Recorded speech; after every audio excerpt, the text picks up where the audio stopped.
2 millones de bloques de piedra milimétricamente cortados componen su misteriosa coraza. En sus entrañas, varias galerías y pasadizos recorren cientos de metros con finalidad desconocida. Se trata de una de las mayores obras de ingeniería jamás realizadas, nunca igualada, imposible de copiar con los medios actuales. En ella, hombres de ciencia y de guerra han vivido experiencias terroríficas buscando la clave para descifrar su enigma. Otros han creído encontrar signos, medidas y profecías que aseguran muy pronto se cumplirán. A pesar de la teoría ortodoxa que la identifica como obra del faraón Keops, son muchos los historiadores y estudiosos que aseguran que pudo haberse construido mucho antes, en un tiempo indefinido, con tecnología completamente desconocida.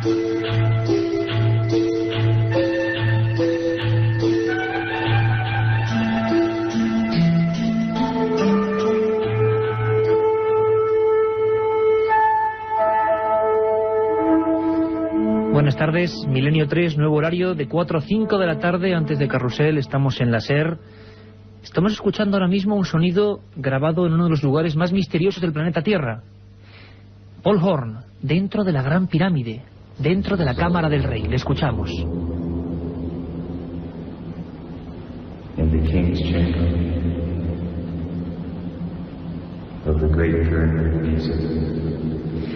Dentro de la Cámara del Rey de la Gran Pirámide de Giza. Así suena el eco, así suenan instrumentos antiguos. Y vamos a hacer un programa especial sobre ese tema que tanto nos pedís, Egipto, y además con esta música de Paul Horn y también con la de Rafael Pérez Arroyo, realizada con instrumentos tal y como tenían los viejos y antiguos egipcios de hace 3000 años.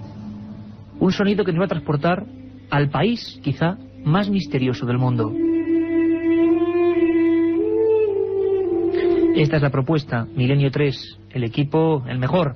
Carmen Porter, Katia Rocha, Carlos Barroso, este que os habla vuestro amigo Iker Jiménez, y hoy un lujo, 2 lugartenientes, Juan Carlos Engelmo, Paco Quiroga, a los controles de esta nave de misterio y hoy de historia.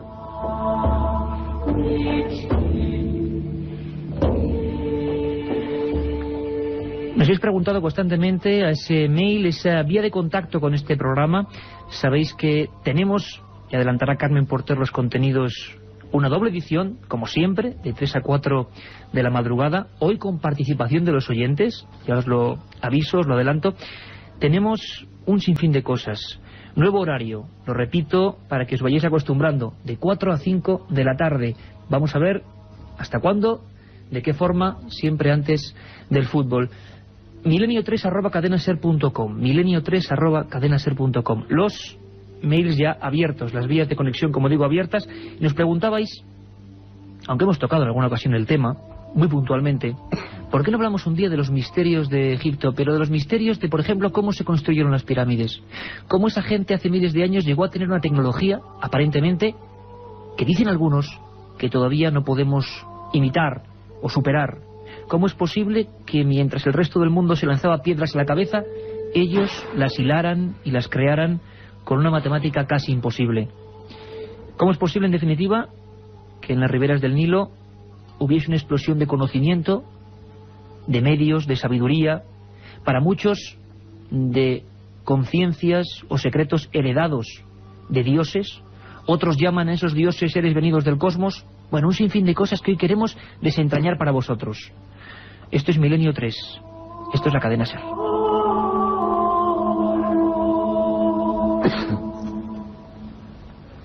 Y tengo en mis manos 2 libros, creo que realmente sensacionales, sinceramente os lo digo.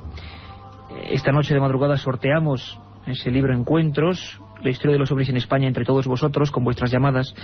Y aquí, ya en el estudio 1, a pesar de que sea de día, y yo creo que Milenio 3 puede ir de día, de noche, de madrugada, da exactamente lo mismo, tenemos, por supuesto, la nave del misterio está ya a oscuras, solo un halo de luz, y estos 2 libros que son, como digo, una auténtica maravilla. Uno se llama El secreto de la Gran Pirámide, y lo ha hecho un hombre que ha estado unas 50 veces en el país de los faraones y que ha recorrido toda ella, que la ha fotografiado entera, hasta esos pasadizos donde no puede pasar nadie.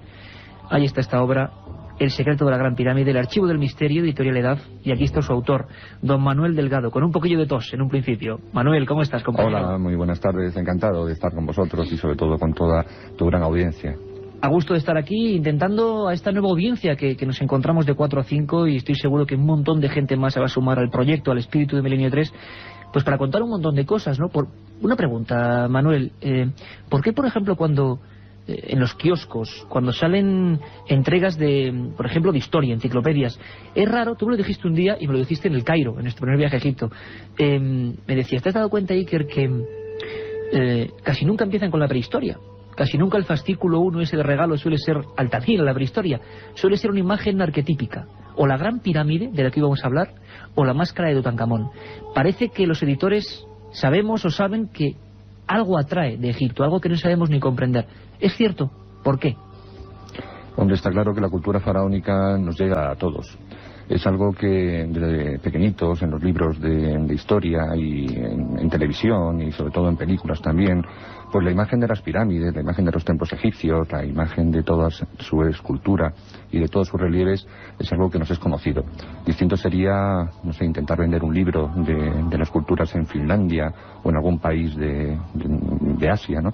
Que nos suena como más lejano, ¿no? Como más lejano y menos conocido y menos familiar. En cambio, ¿quién no ha conocido alguna vez algún relato, alguna historia de alguno de los faraones que a lo largo de todo el imperio pues hicieron algo, ¿no? Y sobre todo también algo que toca mucho la vanidad, el orgullo y sobre todo la economía de los seres humanos, que son los grandes tesoros. Yo creo que el descubrimiento de la tumba de Tutankamón, pues aquellos más de 1000 kilos de oro, el descubrimiento arqueológico creo más importante de todos los tiempos, pues ha despertado también cierta vena que a todos nos hace rememorar esa parte de Indiana Jones que todos tenemos dentro, ¿no? A todos nos encantaría haber sido Howard Carter alguna vez y encontrar pues alguna de estas grandísimas tumbas que por supuesto tiene que haber todavía en Egipto y ya no pasar a la historia, sino simplemente pues haber aportado algo al conocimiento. Pues ahí lo tienen, un aventurero, un explorador, autor de El secreto de la Gran Pirámide, la construcción más misteriosa del mundo, el archivo del misterio, editorial Edad. Y en el otro flanco, hoy estoy fenomenalmente acompañado, tenemos a un colega de este equipo, nuestro arqueólogo, es decir, la persona que siempre nos desentraña los misterios que cada vez os apasionan más y os gustan más. Yo siempre lo digo, Milenio 3 no es un programa de temas paranormales, ni mucho menos, no nos restringimos a eso. Es un programa de periodismo de lo desconocido, y el abanico es amplísimo. Nacho, pues casi ha parido, si me permitís la expresión, al mismo tiempo que Manuel Delgado, en la misma colección, en el archivo del misterio de Edad, un libro sensacional, La historia perdida, que es el mismo nombre de la sección que hace todas las madrugadas, enigmas que el tiempo y los hombres, fijaros bien, ocultaron. Nacho Ores además tiene alguna frase que es memorable. Dice que para comprender, enamorarse y para investigar Egipto hace falta más de una vida. Nacho, buenas tardes. Iba a decirte buenas noches por la costumbre, pero buenas tardes. Buenas tardes, Iker.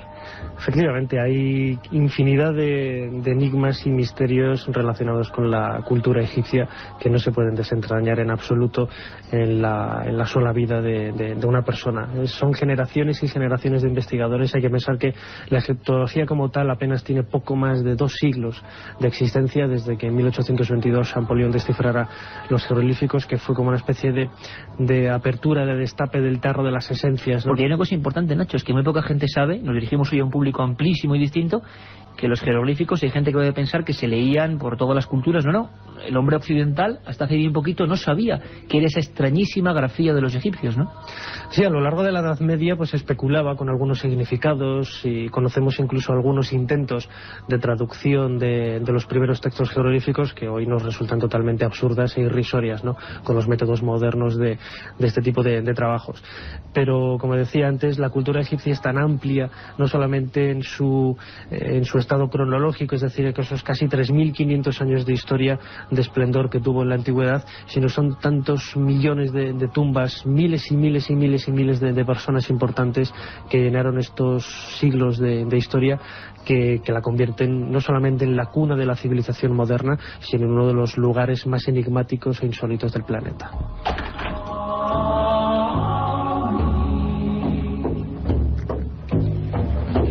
Ni más ni menos. Y dicen los especialistas, incluso en el Museo del Cairo, esa gran meca donde todo se puede encontrar a nivel arqueológico, dicen que el 80% está por sacar todavía, es decir, que todavía no está en las vitrinas. Algo parecido puede pasar debajo de las arenas del desierto. Pues ya sabéis el menú de hoy, todos los cientos de amigos que nos habéis escrito a milenio3, con números siempre lo digo, @cadenaser.com.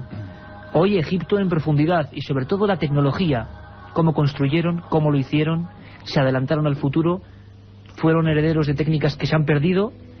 2 libros de cabecera, El secreto de la Gran Pirámide, La historia perdida. Manuel Delgado, Nacho Ares. Este es el menú de hoy.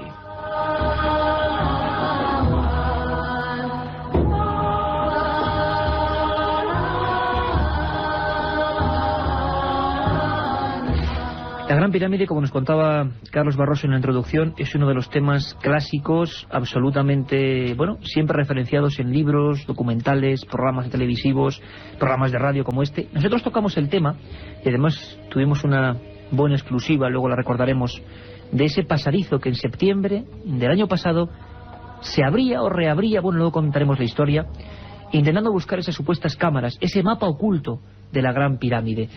Medidas, profecías, algunos han visto los signos del futuro por venir, todas las civilizaciones intentaron saber por qué se hizo eso. Manuel Delgado, la Gran Pirámide, sé que es imposible y dificilísimo resumir.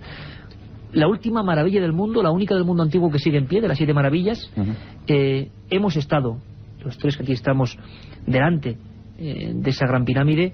Uno se queda, bueno, pues extasiado, no comprende sobre todo por qué las pirámides que vinieron después pues son un cúmulo de cascotes. A mí personalmente, y como, desde luego no como erudito, sino como simple periodista, lo que me llamó la atención y no se cuenta en los libros es por qué aparentemente, según pasaba el tiempo, debía haber más tecnología, los egipcios nunca lograron levantar tan majestuosas obras como las 3 pirámides de Giza. ¿Por qué, Manuel?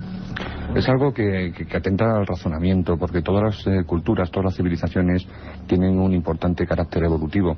Es decir, empiezan, pues como sobre todo la egipcia, debería haber empezado pues en la época de la piedra prácticamente, haber pasado por la del cobre, y poco a poco haber hecho cada vez los edificios, los monumentos, mucho más grandes, mucho más esbeltos y mucho más tecnológicamente hablando, pues increíbles, ¿no?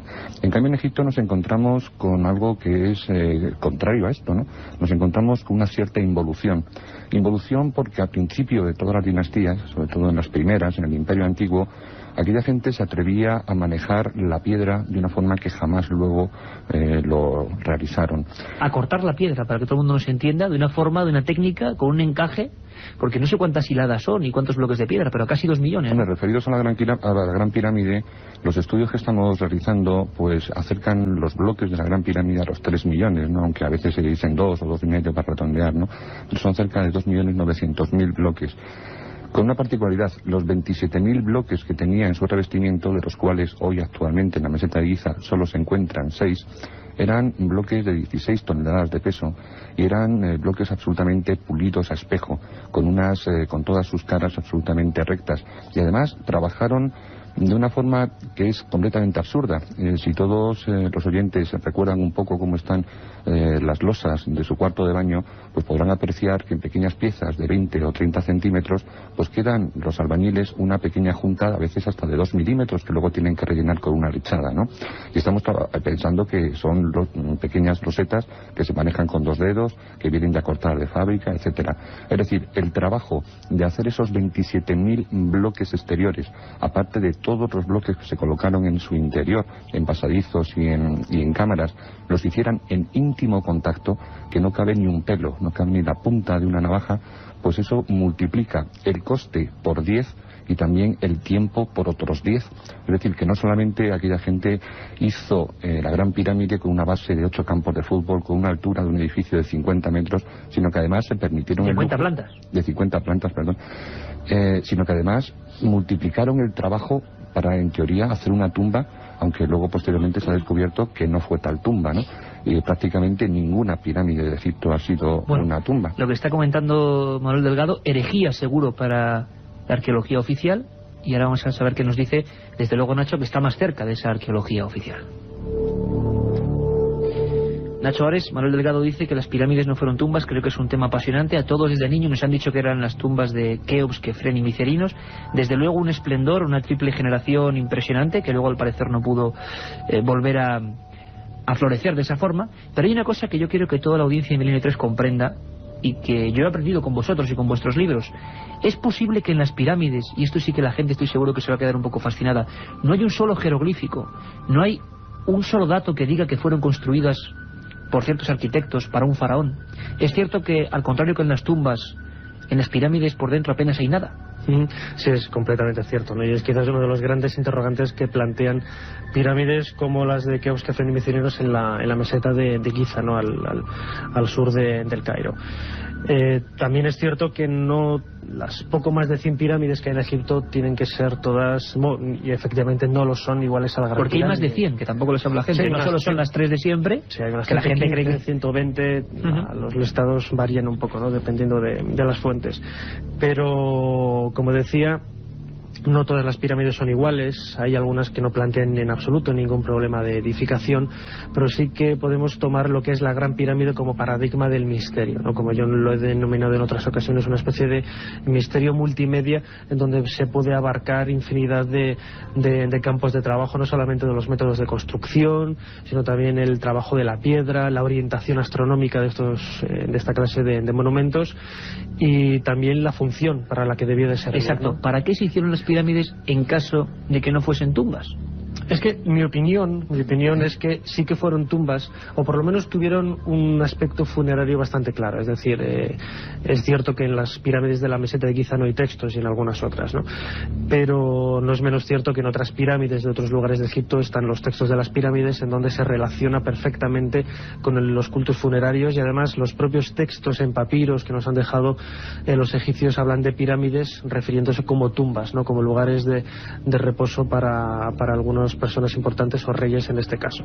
Sin embargo, es que si nosotros pensamos con una lógica, es imposible ubicar un sarcófago en el interior de la cámara del sarcófago, por ejemplo, valga la redundancia, de la Gran Pirámide, ¿no? No solamente porque no cabría por el pequeño y angosto pasadizo que lleva hasta esta cavidad, sino que es muy difícil, con los pocos restos materiales que nos ha legado el interior de este monumento, intentar saber si realmente fue una tumba o no. Lo que sí que no quita esto es para que, al igual que sucede con otros monumentos en Egipto, tuviera un marcado carácter astronómico, un marcado carácter cultural, iniciático, como queramos llamarlo, ¿no?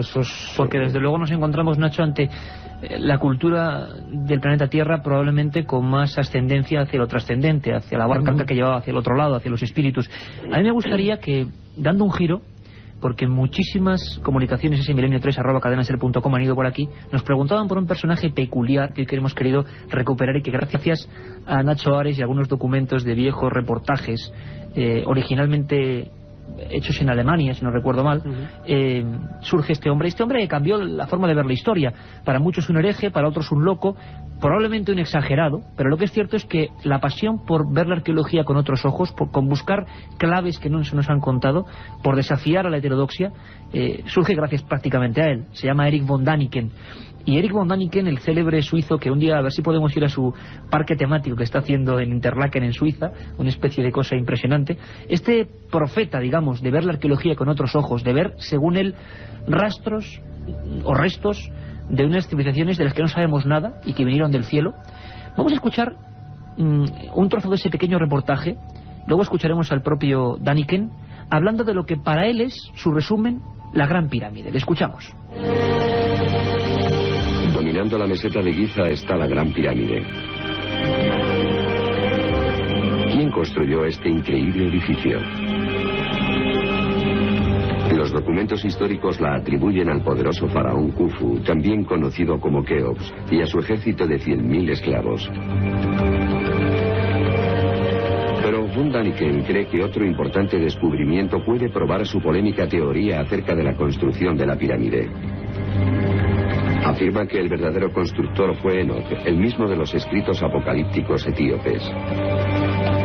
Erich von Däniken sostiene que Enoch fue advertido por los dioses del cielo de que un gran diluvio destruiría la civilización.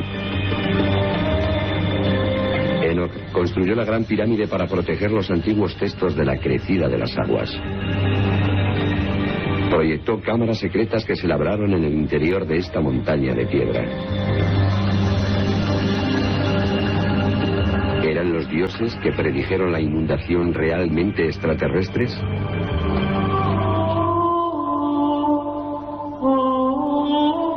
Esto es Milenio 3, estamos en la cadena SER para toda España y para el mundo a través de la red.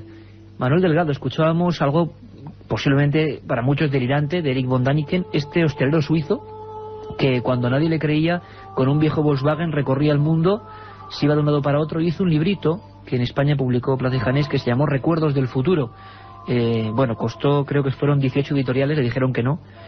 50 millones de libros vendidos, un fenómeno creo que sin parangón en el mundo, solo comparable pues a Harry Potter, alguna cosa de estas. Erich von Däniken, Recuerdos del Futuro, la pirámide, obra de seres de otro mundo. Manuel, herejía, ¿hay algo de cierto? ¿Tú qué opinas después de 50 viajes fotografiando cada milímetro, como dejas claro en tu libro, de la Gran Pirámide? ¿Puede tener una conexión esto certera? Hombre, esto, para llegar a este tipo de conclusiones, primero hay que hacer unos breves apuntes. El gran problema que existe a la hora de estudiar la Gran Pirámide es que la tecnología aplicada a este monumento para nada se compromete con el conocimiento que tenían los egipcios de la Cuarta Dinastía y sobre todo con las herramientas que utilizaban los egipcios de la Cuarta Dinastía y de las que hay muchísimas en el Museo de Cairo. ¿Cuáles eran las herramientas? Vamos a ver una cosa clara. ¿Con qué herramientas oficialmente los egipcios? Porque creo que son unos cuantos mazos y unas cosas de cobre, nada más. Tienen mazos de madera, tienen herramientas de cobre, no conocen la rueda, no conocen la polea y pese a ello son capaces de colocar 8 bloques de piedra por minuto para construir la Gran Pirámide. Aparte 8 de eso, bloques de piedra por minuto. Sí, efectivamente, son los cálculos que se pueden hacer.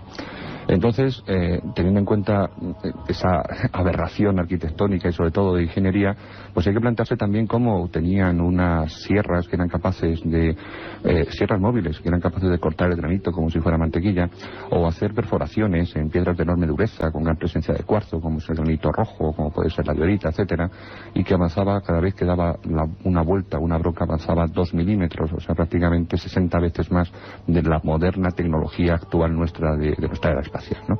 Cuando nos encontramos con, y también, como ha dicho Ares, la gran ausencia de jeroglíficos y sobre todo de textos que indiquen cuál era la tecnología aplicada. Porque sobre todo, Manuel, la gente estará pensando, poniéndose del punto de vista del espectador, los faraones que eran unos tíos, podemos decir, tremendamente chulescos con sus obras, ¿no? Imagino que si alguien hace eso absolutamente inigualado nunca, dejaría bien sus marcas, monumentos, registros de que fueron ellos, ¿no? Lo que está claro es que 10 años antes de la meseta de Giza, de esta hipotética Cuarta Dinastía, los egipcios no sabían construir pirámides. Las que nos quedan de la Tercera Dinastía son prácticamente, pues bueno, amontonamientos de piedra. Y lo que está claro también es que después de 10 años de esta Cuarta Dinastía se olvidan absolutamente de construir pirámides. Con esta isla anacrónica dentro de la tecnología industrial, pues en donde empiezan a surgir este tipo de hipótesis, ¿no? Por un lado, la hipótesis extraterrestre, que nos hablaba un poco antes von Däniken, que tiene sus argumentos también, ¿eh? Por otro lado, está la hipótesis de una civilización antigua, desaparecida, como humana, puede ser, en Egipto, pero puede ser la Atlántida, ¿no? Por ejemplo. También hay seguidores de esta hipótesis. También existen seguidores que hablan de cosas tan peregrinas como un viaje en el tiempo de unos seres del futuro que viajan al pasado y construyen eso, con una tecnología que nosotros todavía no tenemos. Y además, existe una cosa que es fundamental. Para valorar la construcción de la Gran Pirámide no hay que recurrir a los arqueólogos, que sabrán mucho de arqueología, pero que no tienen a veces ni idea de ingeniería o de arquitectura. Yo creo que nuestra sociedad actual ha tenido un gran problema con la revolución industrial. Todos nos hemos especializado, y el que es matemático sabe mucho de matemáticas, y el que es físico, el que es químico, cada uno sabe un poco de su ciencia, pero un químico no sabe de teología. Sí, que se han perdido un poco las perspectivas de la multidisciplina, ¿no? Yo creo que en el antiguo Egipto y en otras civilizaciones del mundo todo esto se tenía muy en cuenta, y que la Gran Pirámide es el compendio de todas las ramas del saber, y solamente afortunadamente se están incorporando al estudio de las pirámides personas de todas las ramas del saber, y cuando entra un físico a la Gran Pirámide ve que esa pirámide trabajó como máquina. Cuando entra un biólogo ve las propiedades biológicas que tiene la Gran Pirámide. Cuando entra un astrónomo ve cuáles eran las relaciones que existen entre las pirámides de Giza y ese cielo que y ahora está hablaremos arriba. de eso, Manuel. Realmente Bien, apasionante. todo. Yo recuerdo perfectamente uno de los viajes a Egipto.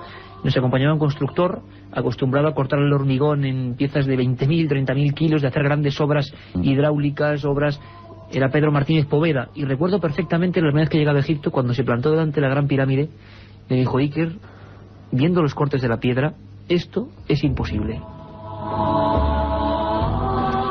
Vamos a escuchar muy brevemente un par de apuntes, Nacho. Yo ahora te voy a preguntar una cosa interesante, porque el tiempo vuela hablando con vosotros. Javier Sierra ha hecho una obra que se llama El secreto egipcio de Napoleón. Habla un poco de lo que decía Manuel. Ya no es solo la arquitectura, que no haya jeroglíficos, que no se haya igualado esa obra, que nadie sepa exactamente cómo y para qué se ha construido, sino que grandes hombres de guerra y de ciencia vivieron experiencias francamente aterradoras, terroríficas. Y una de las más célebres era esa noche en la que supuestamente Napoleón pasó una noche entera solo en esa cámara interior de la Gran Pirámide, en un lugar donde siente uno 2 millones de bloques de piedra encima, y salió blanco, desencajado, pidiendo por favor, claro, no sé si esto se sabe, es que no se logró, que sus biógrafos borraran aquel día de la conquista o de la campaña de Egipto. ¿Qué le pasó a Napoleón dentro de la Gran Pirámide? Nos contesta Javier Sierra. La madrugada del 12 al 13 de agosto de 1799, cuando Napoleón Bonaparte llevaba ya casi un año en tierras de Egipto y Palestina, decidió someterse a una experiencia singular. Dejó a sus hombres a una prudente distancia de donde él se encontraba, se adentró por los pasadizos de la Gran Pirámide en la meseta de Giza, muy cerca de la famosa Esfinge, y decidió permanecer allí solo y a oscuras durante toda la noche. No explicó a sus hombres cuál era la razón que le llevó a someterse a esa especie de prueba, pero cuando a la mañana siguiente emergió del vientre del monumento, Napoleón llevaba el miedo dibujado en el rostro. Estaba pálido, desencajado, tanto que sus generales se le aproximaron y le preguntaron qué le había sucedido. La respuesta que dio formará parte de los grandes misterios de esa época histórica. Respondió que, aunque lo contara, nadie iba a creerle. Durante el resto de su vida, fueron muchas las personas que le cuestionaron por aquella noche extraña, insólita, en la Gran Pirámide de Keops, en Giza. Y él siempre respondió con evasivas a lo que pudo ver y sentir durante aquellas horas en solitario. Quizá lo que ocurrió, y ese es el planteamiento de mi investigación sobre esta faceta insólita de la historia, es que quiso someterse a la misma prueba de resistencia al miedo, a la misma prueba iniciática a la que se habían sometido sus admirados Julio César y Alejandro Magno. Preciso y genial, como siempre, nuestro colega y amigo Javier Sierra, director de la revista Más Allá, hablando de su última investigación. ¿Qué le ocurrió a Julio César, a Alejandro y a Napoleón dentro de la Gran Pirámide? ¿Por qué querían estar allí a solas? ¿Qué querían descubrir? Lo cierto es que la tecnología, National Geographic, televisiones de todo el mundo, retransmitían hace bien poco, en septiembre, la entrada de una cámara secreta. La supuesta apertura de una vía, vamos a llamarlo así, de una autopista hacia el interior de esa pirámide, que nos descubriría quizás otras cámaras y espacios de los que no sabemos nada. Y tuvimos, gracias a Manuel Delgado, en aquel día de septiembre, en Milenio 3, fuimos el único medio español que estuvo allí con un corresponsal, con Francisco Contreras Gil, que estuvo retransmitiendo el evento, pero tuvimos en el programa, como digo, gracias a las gestiones de Manuel Delgado, a Rudolf Gantenbrink, que fue el ingeniero del Instituto Arqueológico Alemán, que con un robot que ha pasado a la historia llamado Puaut, con unas cámaras, entró por aquel canal ascendente y descubrió una puerta. Él fue prácticamente destituido rápidamente de cualquier investigación. Aquello no estaba en los planes de nadie, descubrir una puerta, y afirmaba que había otra. Ahora National Geographic, septiembre, parece que descubre otra puerta, una nueva puerta, dándole la razón.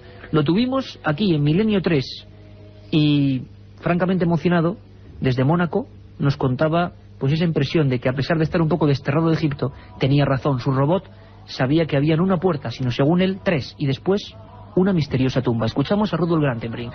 Para mí estaba muy interesado porque lo allá diciendo en 93 que cuando esto es una puerta, cuando esto es un portícolis, que pueden ser 3, uno después del otro.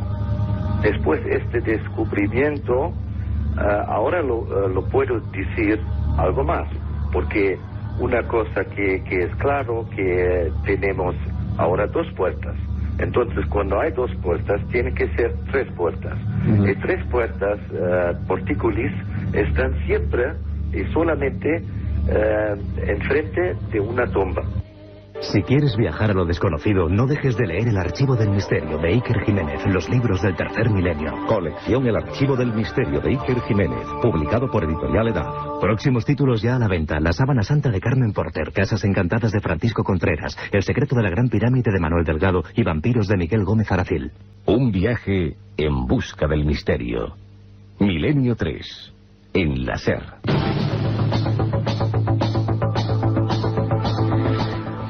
4:37 de esta tarde. Sabéis que a partir de ahora, al menos de momento, de 4 a 5 Milenio 3 y luego de 3 a 4 un nuevo programa como siempre con un montón de cosas, y esta noche muy especial, ¿verdad, Carmen? Pues sí, qué buenas tardes. Esta noche vamos a abrir los micrófonos para todos aquellos oyentes que quieran llamarnos, preguntarnos cosas o incluso contarnos casos que les hayan ocurrido. El teléfono, el de siempre, un teléfono gratuito, 900-100-800. De 3 a 4, ¿no? De 3 a 4 de la madrugada. Y, como siempre también, nuestro mail, milenio3, con número, @cadenaser.com. Ahí tendremos a varios especialistas esta noche para que contesten a todas las cuestiones que nos hagan. Van a venir buenos investigadores amigos, pero además, Carmen, vamos a hacer el sorteo de esos libros con la estadística. Desde el 1 de mayo hicimos ese programa especial Noche OVNI. ¿Y cómo van las cosas más o menos? Van muy empatados, ¿no? Nacho Ares con su caso de Castilla y también Francisco Contreras con el caso Manises. Pero todavía hasta las 3 de la madrugada pueden seguir votando, porque todos entran en el concurso de esos 5 libros de encuentros. Pues buscamos el caso OVNI más importante de nuestra historia y esta noche respondemos o intentamos con expertos a vuestras preguntas. De 3 a 4, Milenio 3 en la SER.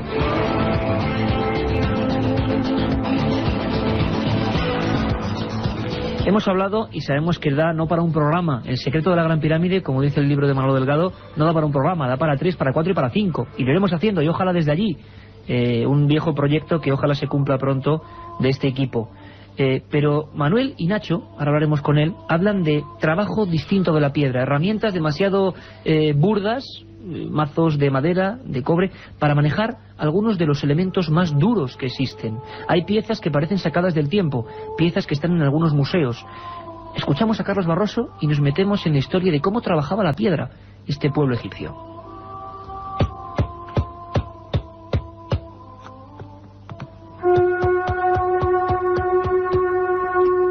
La diorita es uno de los materiales más duros que existen. Con ella, durante una época concreta, los antiguos egipcios modelaron y construyeron con perfección todo tipo de enseres.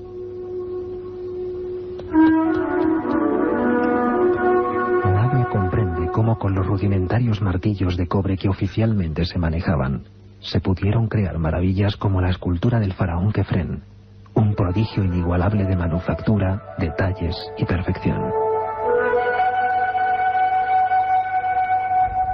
¿Acaso encontraron herramientas desconocidas para tallar todo tipo de estructuras? ¿Y cómo y de dónde aprendieron esas enseñanzas secretas que nadie heredó?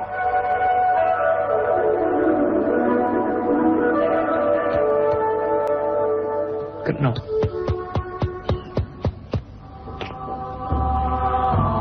Decíamos, Nacho, no es posible la diorita. Una dureza, me comentabas ahora mismo a micrófono cerrado, de... Entre 8 o 9, depende. Estamos hablando, vamos, de una cosa que no es bajo de pavo, ni mucho menos. No, en absoluto. El problema que plantea este tipo de investigaciones es que, como decíamos al principio, no tenemos textos ni tenemos fuentes que nos hayan dejado los egipcios para intentar saber qué métodos de trabajo eran los que utilizaban. Sí que conocemos, en cambio, representaciones en paredes, en paneles, pinturas, relieves, en donde aparecen algunas escenas de este tipo de talleres, donde parece que utilizan una serie de herramientas cilíndricas. La arqueología experimental, en la actualidad, por ejemplo, ha conseguido demostrar que efectivamente con herramientas de cobre se puede trabajar piedras tan duras como el granito, la diorita o el basalto. Y eso es una investigación con resultados inapelables. Es decir, yo no conozco ningún investigador que piense lo contrario, que todavía haya demostrado que con herramientas de cobre no se puede tallar la diorita o Entonces, ¿por qué surge este misterio? Estos taladros, estos que yo mismo los he podido ver en Abusil y en algunos sitios, taladros que entran, vamos, como si fueran modernos aparatos de tecnología. En muchos casos, o bien por desinformación, o bien porque antes, por ejemplo, Manolo Delgado hablaba de un problema del tiempo que se utilizó para construir la Gran Pirámide, ¿no?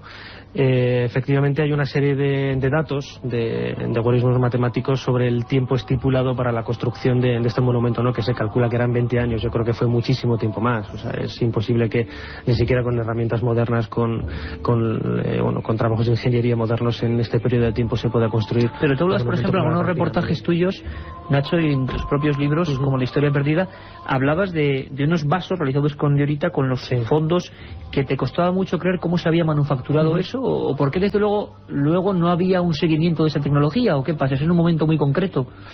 El máximo experto en este tipo de investigaciones es un ingeniero inglés de la Universidad de Manchester, Dennis Allen Stokes, que ha trabajado durante más de 20 años, casi 25, en la parte de ingeniero, es egiptólogo también, en la investigación de este tipo de taladros, ¿no? Del vaciado de vasos, bien tubos rectos, bien panzudos, etcétera.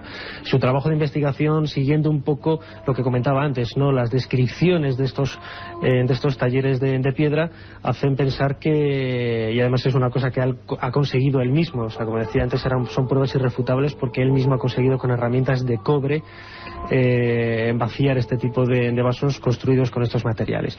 Lo que sí que, sin embargo, él me reconocía en cierta ocasión es que, por ejemplo, le planteaban muchas interrogantes lo que son los vasos panzudos, es decir, vasos que tienen un cuello estrecho y que luego se abren a la altura de la panza, y por ese cuello estrecho apenas puede introducirse, no voy a decir ya ni la mano de un niño, ¿no? Sino que una herramienta muy estrecha. Tuvieron que haber utilizado taladros con ejes móviles, etcétera, que ya efectivamente, no solamente la ausencia de fuentes, sino la ausencia de referencias arqueológicas, ya podemos especular con cualquier tipo de teoría. Algo realmente impresionante, pero incluso hay quien va más allá en este rápido recorrido que hacemos por la tecnología del antiguo Egipto y de un espacio temporal muy concreto, de una especie de explosión del conocimiento que luego se perdió. Como bien decía Manuel Delgado, es como, bueno, una comparativa, como si ahora hacemos la Torre Picasso y después de 2 siglos no sabemos levantar ni una chabola, ¿no? Algo más o menos parecido. Pero hay incluso quien estudió e intentó hallar, hay un libro fantástico, se llamó La luz de los faraones,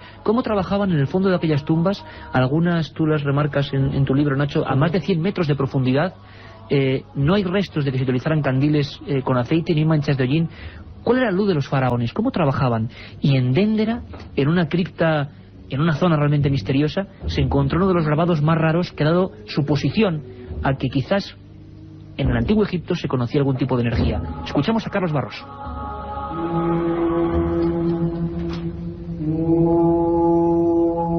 En lo más profundo de una cripta situada en Déndera, las modernas linternas se enfrentan a un imposible. Grabada sobre una de las rocas interiores y casi rozando el suelo, aparece una escena que ha causado gran polémica entre investigadores y arqueólogos.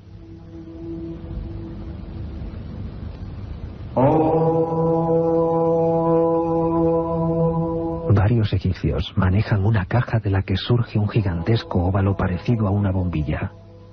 Dentro, unos filamentos finos la recorren y varios signos de peligro avisan a los incautos.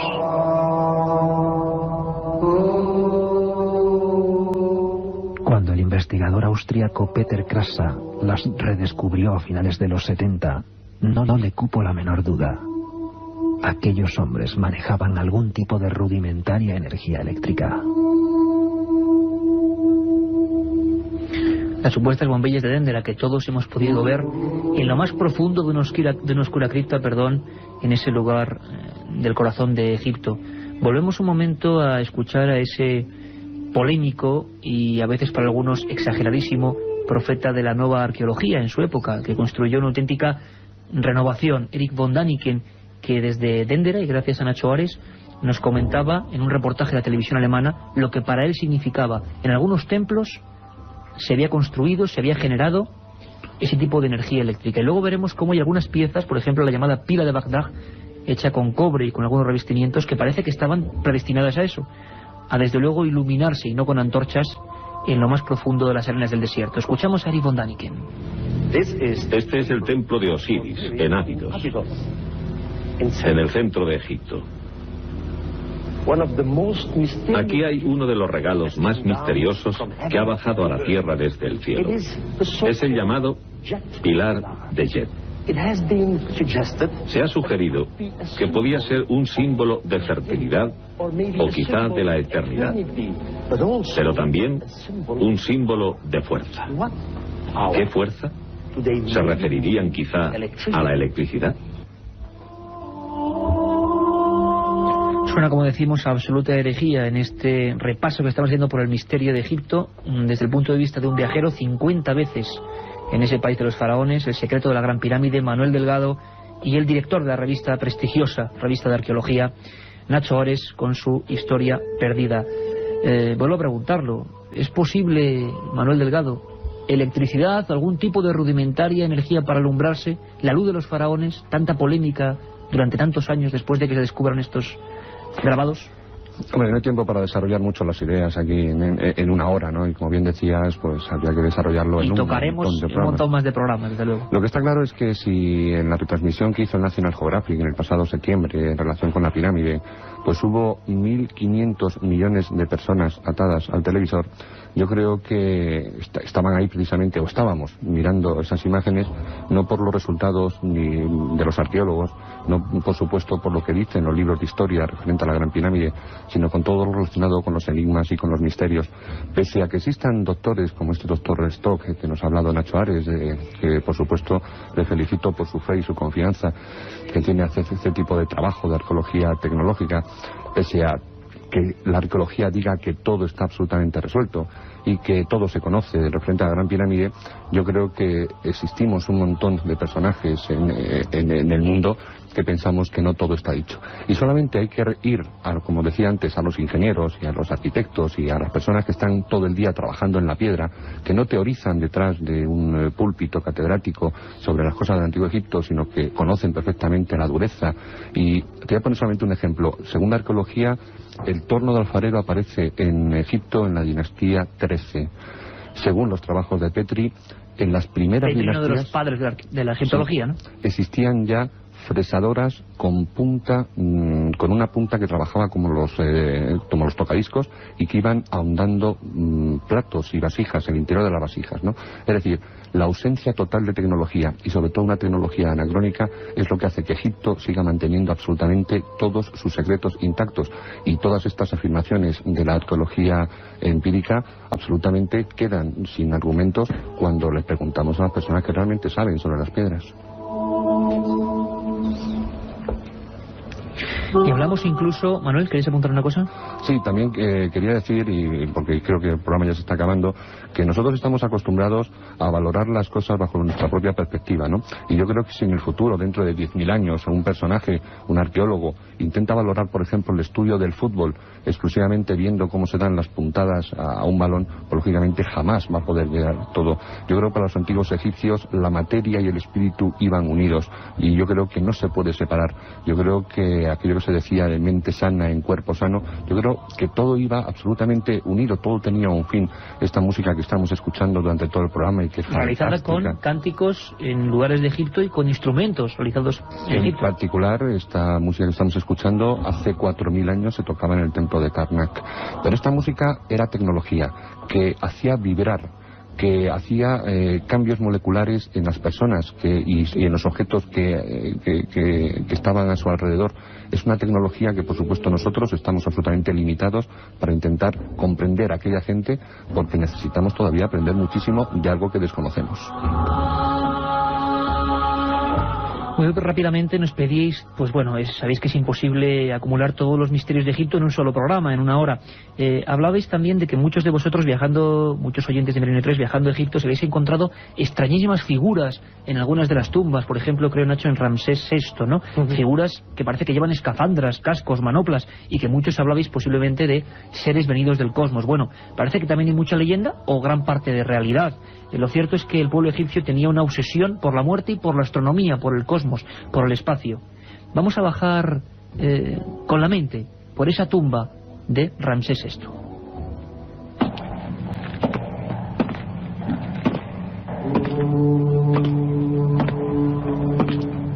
Al descender por la oscura tumba del faraón Ramsés VI en el Valle de los Reyes, el viajero se percata de la presencia de unos enigmáticos personajes que se asoman a través de las paredes. Humanoides provistos de escafandras y manoplas, sin cara, posicionados en fila como un ejército fantasmal. Algunos portan algo parecido a bombas de oxígeno y no se parecen a ningún otro personaje dibujado en los frescos.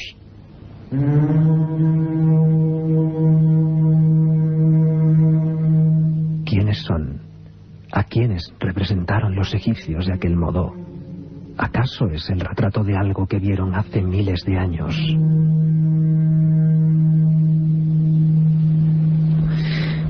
Nacho Ares, director de la revista Arqueología, cuando uno baja por esas tumbas del Valle de los Reyes ve personajes muy extraños, tan extraños como para que muchos pensaran que eran realmente seres venidos de otros planetas. Sí, y es una tradición que viene en parte de la época decimonónica de principios del 19 e incluso del 18, ¿no? Cuando no se conocía la escritura jeroglífica y había personas que identificaban estos seres extraños, algunos como decíamos en la entradilla, pues eso, incluso representados con escafandras, con cabezas de animales o cabezas de serpientes dobles, etcétera, ¿no? Es en parte intentar identificar estas descripciones, estos personajes con seres extraterrestres, es, como comentábamos el otro día, una especie de leyenda urbana, ¿no? Si cualquier lector se acerca a estudiar y a leer, mejor dicho, la traducción de los textos que acompañan a esos personajes, nos podremos dar cuenta perfectamente que son seres mitológicos, seres un poco en lo que comentaba antes Manolo, ¿no? Imbuidos un poco en lo que es la mentalidad del antiguo Egipto, que hay que verlo precisamente como eso, hombres de hace 5.000 años, 4.000 años, que no tienen que ver nada en absoluto. La sensación, yo siempre digo que la radio sí que puede transmitir imágenes, si uno va bajando por esa tumba absolutamente oscura y ve estos seres de cabeza amarilla, sin cara, con manoplas que están ahí grabados, la sensación que da realmente es que estamos bajando hacia el infierno, hacia el más allá, que es lo que realmente pretendían. Y sobre todo hablábamos de la conexión cósmica, ¿no? Tú tienes un buen amigo que es Francisco Martín Valentín, que es director del Instituto de Estudios del Antiguo Egipto y que ahora está como director del proyecto Senetmut. Yo no sé si lo digo bien. Sí, Senetmut, perfectamente. Es una de las tumbas más curiosas de lo que es la necrópolis tebana, ya que Senetmut fue el amante, arquitecto, pareja, como queramos entenderlo, del fastuoso templo que hay en Der el Bahri, de la reina Hatshepsut, uno de los personajes más importantes de la historia de Egipto, y que curiosamente en la cámara funeraria tiene grabado en el techo uno de los dibujos, de los planos, de los mapas astronómicos más insólitos y mejor conservados que hay en todo lo que es la arqueología. Otra cosa maravillosa, como esos egipcios hace miles y miles de años dibujaban perfectamente, estudiaban el cosmos y creían en su influencia. Francisco Martín Valentín, buenas noches, iba a decir otra vez, acostumbrado a otro horario. Buenas tardes. Buenas tardes. Encantado de tenerte, toda la suerte del mundo para ese proyecto de investigación. Estamos acercándonos a un montón de gente que además en este nuevo horario pues nos pedía básicamente algunas pinceladas de misterios de Egipto. ¿Es verdad que había esa obsesión, podemos llamarla, por las estrellas en el pueblo egipcio, Francisco? Claro, obviamente porque Egipto tiene el cielo más magnificente, más luminoso por la noche y por el día, pero por la noche, yo creo, de todos los países del mundo. Por tanto, los egipcios siempre quedaron atrapados por esa luminaria de estrellas, constelaciones y astros que estaban sobre sus cabezas por las noches, momento en el que el sol no estaba presente, que para ellos era muy importante. Francisco, ahí también nos pregunta un montón de gente, algunos investigadores que aseguran que nada era casual, que por ejemplo la construcción de las pirámides y su alineación pues podía representar constelaciones. Se ha hablado, si no me corregís compañeros, de Orión, de Sirio. Bueno, ¿qué hay de cierto en esto, Francisco? Bueno, la certeza o la certidumbre o incertidumbre de todos estos datos siempre es delicado de afirmar, pero yo creo que la egiptología ha de buscar en lo que conocemos y a partir de ahí sacar conclusiones. Yo diría que, por ejemplo, a partir de este proyecto que tenemos, el proyecto Senetmut, que básicamente reside en el reacondicionamiento, estudio y conservación de esta tumba, que en realidad es un cenotafio de este gran hombre, Senetmut, que ocupó una serie de cargos muy importantes para la reina Hatshepsut en la dinastía 18 y que sobre todo era un astrónomo, entre otras serie de cosas. Podemos deducir que esto que tú comentabas puede ser cierto. ¿Por qué? Porque los astrónomos en Egipto son una figura permanente desde el Imperio Antiguo hasta las bajas épocas, durante toda la historia de Egipto, que son depositarios de una ciencia completamente personal, individualizada y no diría secreta, pero patrimonio de unos muy pocos. Entonces, si En este techo astronómico de Senenmut podemos, que es la joya de la tumba, y yo creo que la joya de muchos de los monumentos del siglo XVIII, podemos distinguir constelaciones como la constelación del dragón, el cisne, la osa mayor, el barco, la del carnero, Orión, Sirio. Quiero decir que efectivamente esto indica que ya en el Imperio Antiguo conocían perfectamente todas estas constelaciones y se servían de ellas para establecer sus sistemas de orientación de los monumentos, de los templos, de las pirámides, de absolutamente todo. Francamente apasionante, Francisco. No tenemos apenas tiempo para más, será un breve apunte. De verdad, muchísima suerte con ese proyecto Senenmut, dejar el pabellón bien alto, que sabemos que lo vais a hacer, y desde luego estaréis aquí para contarnos muchas más cosas. Muchas gracias, compañero. Sí, yo solamente quería decir una cosa, si es posible. Dejar bien patente que el proyecto es un proyecto totalmente español, y que las personas interesadas, si quieren verlo, lo pueden ver en internet, en la página www.senenmut.com. Perfecto. Francisco, un abrazo muy fuerte, gracias por tu aportación. Adiós. Sabemos que es imposible resumir tantos misterios de una cultura que tanto fascina. Decíamos al principio que no sabemos por qué todas las enciclopedias de arte empiezan no con la prehistoria, sino casi siempre con la imagen arquetípica de Tutankamón, al que dedicamos ya un programa. En segundos, sé que es dificilísimo. Manuel Delgado, 50 viajes en busca del secreto de la Gran Pirámide, tu último libro. ¿Te quedas con algún misterio concreto de Egipto que puedas decir telegráficamente? Sé que es imposible, pero... Pues sí, 50 viajes intentando resolver misterios y todavía no lo he conseguido, ¿no? Pero no solamente yo creo que todavía la Gran Pirámide tiene un montón de misterios, y si te das cuenta un poquito lo que es la ambigüedad de la egiptología, o por ejemplo lo que ha dicho Nacho Ares, ¿no?, que afirma que la Gran Pirámide se construyó en mucho más de 20 años, luego yo creo que hay amplio margen para todavía debatir muchas cosas. Hay que reescribir la historia y en esta línea tenemos que continuar. Nacho. Pues un poco lo de Manolo, ¿no? Cada uno sigue caminos diferentes, pero todos vamos a lo mismo, ¿no? Intentar conocer cuál es el origen y significado de la civilización egipcia, y todavía queda muchísimo por hacer. Napoleón estaba encima de aquella pirámide y dijo: soldados, 40 siglos os contemplan, 40 siglos que han quedado envueltos de misterio, de códigos que no comprendemos, cifrados en esa escritura que todavía es extraña. Hoy lo hemos intentado, este equipo, buscar la esencia del misterio egipcio. Katia Rocha, Carmen Porter, Carlos Barroso, Iker Jiménez y Juan Carlos Ingelmo y Pau Quiroga, los mandos técnicos. Gracias en este nuevo horario. Un abrazo.